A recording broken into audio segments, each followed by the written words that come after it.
Au cœur de la savane africaine, un bébé rhinocéros est piégé dans un marécage à l'article de la mort. Un homme s'approche, risquant tout pour le sauver. Mais lorsqu'il parvient enfin à le libérer, la mère apparaît. Et ce qu'elle fait ensuite laisse tout le monde sous le choc. Ce n'est pas seulement une histoire de sauvetage, c'est un moment imprévisible qui révèle l'instinct le plus puissant de la nature.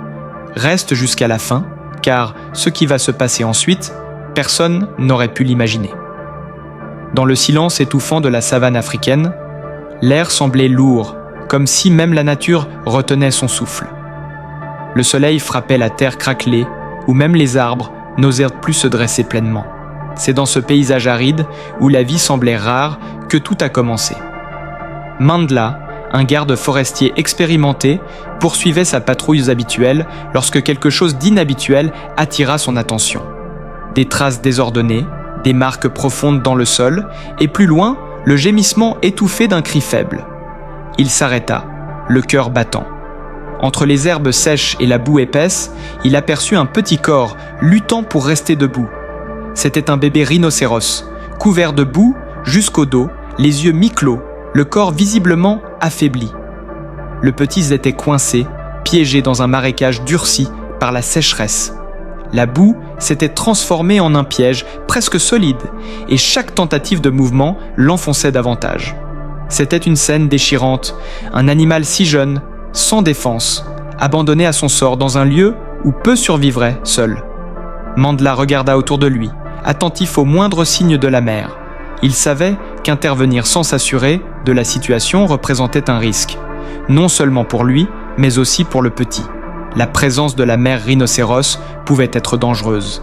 Mais en même temps, le temps jouait contre eux. Chaque seconde pouvait être la dernière pour cette petite vie. Il s'approche avec prudence, d'un pas ferme, les yeux scrutant chaque recoin du terrain. Le bébé tenta de bouger en sentant sa présence, mais son corps céda, épuisé. Mandla s'agenouilla à une distance sécurisée et évalua la situation. Le petit était déshydraté, les lèvres sèches et les narines haletantes. La boue commençait à se durcir autour de ses pattes, l'emprisonnant comme des chaînes invisibles. C'est à ce moment-là que Mandla prit une décision. La peur était présente, mais pas plus forte que son instinct de protéger la vie. Il ouvrit son sac à dos avec précaution, en sortit une corde et une petite pelle. Il devait agir vite, sans bruit, sans geste brusque. Avec des mouvements calculés, il commença à creuser autour du corps du petit, essayant d'assouplir la boue sans blesser l'animal. À chaque geste, la tension montait. Le sol était instable et un faux pas pouvait empirer la situation.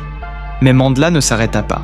Son visage ruisselait de sueur, ses bras tremblaient, mais sa détermination restait inébranlable.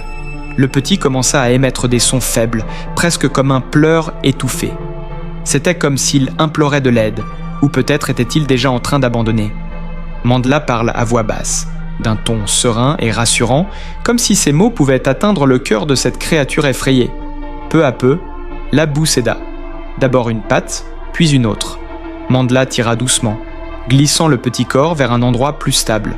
Là, il resta allongé, sans force, respirant avec difficulté. Pendant un court instant, Mandla crut avoir gagné la course contre le temps. Mais il savait que le vrai défi ne faisait que commencer, car à cet instant précis, en levant les yeux, il sentit qu'il n'était plus seul. Et c'est là que tout changea. Le bébé rhinocéros était libéré de la boue, mais loin d'être en sécurité. Son corps tremblait, ses muscles affaiblis peinaient à soutenir son poids, et sa respiration arrivait par courts soupirs, comme si chaque inspiration était un effort colossal. Mandla, agenouillé à ses côtés, savait qu'il devait agir vite. C'est alors qu'un bruit sourd brisa le silence. Rapide et rythmique, comme des pas lourds sur la terre sèche. Mandla se leva lentement. Son cœur s'accéléra. Entre les arbres desséchés, une silhouette imposante apparut. C'était la mère rhinocéros. Elle arrivait, le corps tendu, le regard fixe, la corne penchée vers l'avant, en position d'alerte. Elle s'arrêta à quelques mètres. Mandla ne bougea pas. Il savait que tout geste brusque pouvait être interprété comme une menace. Mais il savait aussi que reculer pouvait sembler être un abandon. Pendant quelques secondes, qui semblèrent une éternité, ils se regardèrent dans les yeux. D'un côté, l'instinct féroce de protection. De l'autre, un homme qui venait de tout risquer pour une vie qui n'était pas la sienne. Le petit poussa un faible gémissement. la mère fit un pas en avant. Mandla resta calme, baissant légèrement les épaules en signe de respect.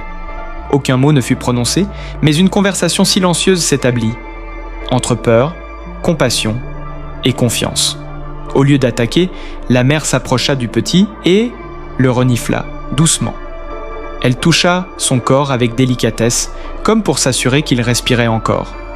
Puis, sans détourner les yeux de Mandla, elle se plaça à côté de son petit, comme un bouclier vivant. Et alors, quelque chose de surprenant se produisit. Au lieu de chasser l'homme, elle resta. Elle n'attaqua pas, ne s'éloigna pas. Elle resta simplement là, lui permettant de continuer à aider. Une trêve, implicite, née du désespoir et de l'espoir. Le combat était désormais contre le temps, la chaleur et la faiblesse. Et aussi improbable que cela puisse paraître, l'homme et l'animal étaient désormais du même côté. Unis par une mission silencieuse, sauver une vie. Le moment était tendu, comme si le temps s'était figé entre le silence de la savane et la respiration faible du petit. Mandla restait agenouillée, attentif à chaque mouvement de la mère rhinocéros. Elle ne reculait pas, mais n'avançait pas non plus. Elle était là, immobile, observant, les yeux fixés sur l'homme, comme si elle essayait de comprendre son intention. Et puis l'impensable se produisit. Dans un léger souffle, elle fit un pas vers le bébé, non pas avec agressivité, mais avec précaution. Elle baissa la tête et posa doucement sa corne contre le flanc du petit, comme pour tenter de le réveiller avec un mélange de force et de tendresse. Mandla ne bougea pas. Son cœur battait fort, mais ses gestes restaient calmes. Il savait qu'il vivait un moment fragile, et en même temps, sacré. La mère rhinocéros regarda à nouveau Mandla. Il n'y avait pas de fureur dans son regard. Il y avait quelque chose de plus profond, une reconnaissance silencieuse. Elle ne comprenait pas ses mots, mais elle comprenait ses gestes. Et à cet instant, elle prit la décision la plus étonnante. Elle s'allongea aux côtés de son petit. C'était un geste que personne n'aurait jamais imaginé. Au lieu de fuir, au lieu d'attaquer, elle choisit de faire confiance. Le sol sec trembla légèrement sous le poids de son corps, mais elle ne montra aucun signe de menace. Elle se contenta de se reposer aux côtés de son petit, comme si elle lui offrait sa force. Mandla était sous le choc. Jamais il n'aurait imaginé voir un animal sauvage, aussi puissant et protecteur, baisser sa garde devant un humain. C'était comme si, pendant un instant rare et précieux, les deux mondes s'étaient retrouvés en harmonie. La mère restait tendue, mais sans intervenir. C'était comme si elle savait. Cela pouvait être sa seule chance. Mandla administra l'injection avec des mains fermes mais douces. Ce qui devait être une rencontre, empreinte de tension et de peur, se transforma en une scène de coopération improbable, entre l'instinct animal et la compassion humaine. Un geste de la mère qui défiait tout ce que l'on croyait savoir sur le comportement sauvage, et qui surtout révélait une vérité puissante. Même dans la nature la plus sauvage, l'amour peut triompher de la peur. Là, au cœur de la savane silencieuse, un lien invisible s'était formé. Mandla, toujours agenouillée, observait la mère rhinocéros veiller sur son petit avec des yeux attentifs, mais sans hostilité. Il n'y avait pas de mots, seulement des gestes, des respirations et de la confiance. C'était comme si, durant ce bref instant, l'homme et l'animal partageaient le même but. Deux mondes différents, unis par l'instinct de protection. Une connexion silencieuse, mais suffisamment puissante pour sauver une vie. Le soleil commençait à décliner à l'horizon lorsque le petit rhinocéros se leva enfin, encore chancelant, mais vivant. À ses côtés, sa mère le regardait avec une expression sereine et protectrice. Mandla recula lentement, respectant ce moment de retrouvailles. Alors qu'il retournait vers le véhicule, il jeta un dernier regard en arrière. Ils étaient là, ensemble, affrontant la savane comme une famille. Ce jour-là, la nature lui avait appris que l'espoir et la compassion peuvent fleurir même sur les terres peut-être les plus arides. Qu'as-tu pensé de cette histoire ? Laisse-nous ton avis en commentaire et n'oublie pas de liker et de t'abonner à la chaîne. À très bientôt pour une nouvelle vidéo.